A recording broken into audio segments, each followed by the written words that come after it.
दोस्त के साथ इस नमक की तरह रहो जो खाने में दिखाई नहीं देता, लेकिन अगर ना हो तो इसकी कमी बहुत महसूस होती है।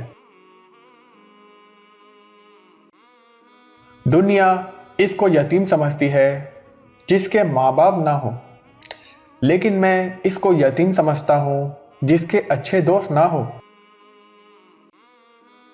दोस्त को दौलत की निगाह से मत देखो। वफा करने वाले अक्सर दोस्त गरीब हुआ करते हैं।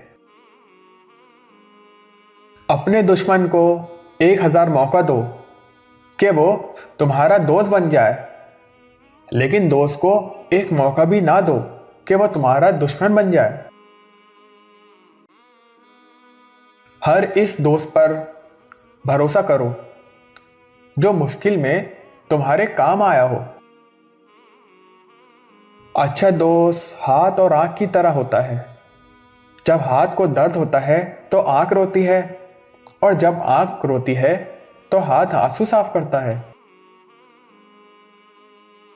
अच्छे लोगों का तुम्हारी जिंदगी में आना तुम्हारी किस्मत होती है, और उन्हें संभाल कर रखना तुम्हारा हुनर।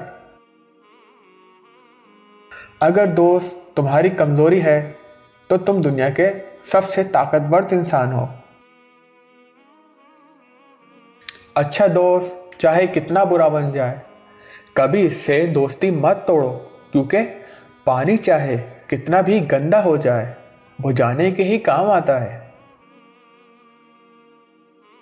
दोस्तों के गम में शामिल हुआ करो हर हाल में, लेकिन खुशियों में तब तक न जाना जब तक वो खुद ना बुलाए।